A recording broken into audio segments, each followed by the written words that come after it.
And so that's where a lot of the kind of joy of the heart for me came from. Does anybody know where this picture on the right is from?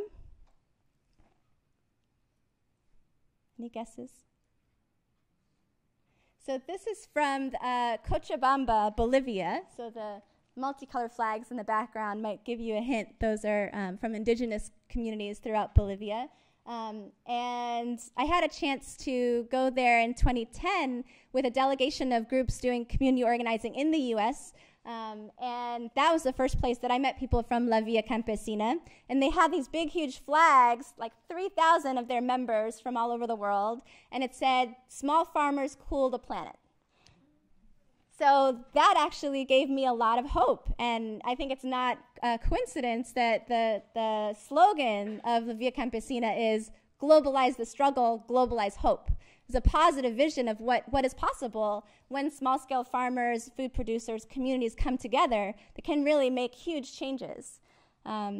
So that's another piece of the heart. This is also about home. So, you know, Dorothy, what'd she say? There's no place like home. And as our friends at Movement Generation say, eco means home. So ecological, economy, all of that has to do with the home. And I think of the planet as our home. So there's that connection between the food sovereignty and climate justice is also about our home and how to take care of it.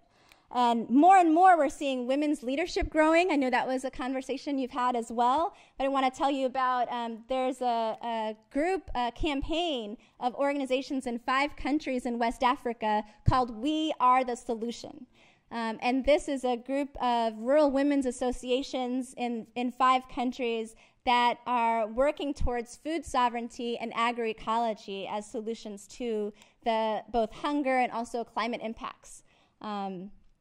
And I also want to tell you about the peasant movement of Papai, which is an organization in Haiti, another one of our partners that has been around actually for 41 years, and they're making huge changes as well. They're very clear about how Haiti is particularly impacted by climate change, and they see their work on agroecology and food sovereignty as critical for the survival of the Haitian people. So they're actually showing, they're both fighting against the ways that they're being devastated by climate change, by industrial agriculture, by corporate interests. They're also creating a beautiful vision of what's possible. So they have established eco-villages in the Central Plateau in Haiti that combine the practices of agroforestry, which prevents erosion, that creates a lush habitat for many living things. And creates food sovereignty as well through planting fruit trees, so that contributes to food production. With organic vegetable production, with composting, with manure from the livestock, with water conservation strategies, it's a whole circle. And they're also achieving real scale. They have over 60,000 members, including 10,000 youth. They produce 300,000 fruit and forest trees a year. So this is a picture of one of their nurseries for the seedlings, for the trees that they go and plant. And they've done over 20 million fruit and forest trees since they started. Hundreds of community co-ops, you know, all of this together, it's really building the future we want to see. And all this together makes communities also resilient to climate impacts, while demonstrating a model of agriculture that restores ecosystems rather than devastating the planet. I haven't been there yet, but what others from grassroots have told me is that you can be driving in Haiti, and you know it's very deforested, that's a huge issue, but then you get to the areas where the MPP has been working, and all of a sudden it's lush and green and alive. And so I think that just shows the power of what social movements can do. Okay, so we talked about brains, we talked about heart, we talked about home. What's left? Courage, exactly. So this is a poster from just last Friday. And Friday was celebrated around the world, April 17th, as International Day of Peasant Struggle. And that's commemorating the date in 1996 when 19 people from the landless workers movement in Brazil were massacred, were killed for nonviolently defending their rights to land. And this is unfortunately a trend that we feel is increasing.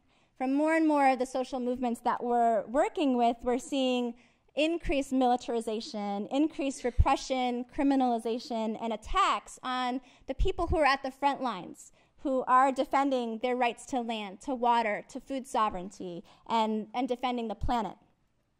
How many of you have read Naomi Klein's book, This Changes Everything? How many have heard about it? A lot, right? I would definitely encourage folks to read it. It's a really powerful book. And she talks about the ways that the increased crises that we are facing and we will continue to face are going to further polarize our world. She talks about how we're all going to have to choose about whether to let ourselves be driven by fear and hatred, which will lead to more repression and violence, or whether to operate from a place of love. And so I think reflecting on that, I feel like holding on to our humanity might be one of the biggest challenges that we're going to face as a species going forward. But the good news is so many people and communities around the world, even though they're facing such huge threats, are really proving that it is possible to hold on to humanity and to have courage in the face of a lot of repression. Okay. Technical problem. This is not doing anything. Well, we'll continue without the slides. What I wanted to tell you about next is actually Palestine. Oh, here we go. Maybe we're back. Oh, I think the program closed. Okay. Well, we'll leave that. So last year, there were over 2,000 people who were killed in the bombings on Gaza. And we have partners in Palestine and in the Middle East, so this is something that we were thinking about and feeling really heavy hearts. And hundreds of people, in addition to those who were killed, there were hundreds rounded up in the West Bank and put under administrative detention, expansion of illegal settlements, taking over lands also in the West Bank. But people there are continuing to resist. Continuing to say, you know what, this is our land, this is our territories, this is important to us as a people to stand up for, and we have no right to give up, even under really extreme conditions that I think a lot of us have a hard time just even imagining what that would be like. Small-scale farmers, farming communities were saying, you know what, we have to continue forward in the struggle. And that was really humbling for us. And we also heard from young women who are involved in social movements defending rights to land and water. They said, you know what, previous generations, they said, we will die for Palestine. But what we're saying is we will live for Palestine. So I just think that takes incredible courage and is incredibly inspiring, and I think a call to all of us that if they're not giving up, that we can't give up either. And Honduras is another place where we're seeing similar things. So there was a coup in 2009, and after the coup, we've seen a lot of repression of movements defending their rights to land and territory. We've seen scores of peasants in the Bajo Aguan region of Honduras who've been killed.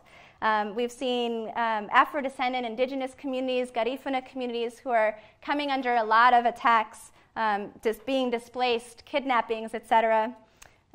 There's an office of our partner, Via Campesina in Honduras, that was actually shot up by machine gun fire just last month. So it's heavy. But at the same time, people are bringing a real dedication to the struggle and to the vision of food sovereignty and why that's so important. So I think that courage is something that we all can learn from.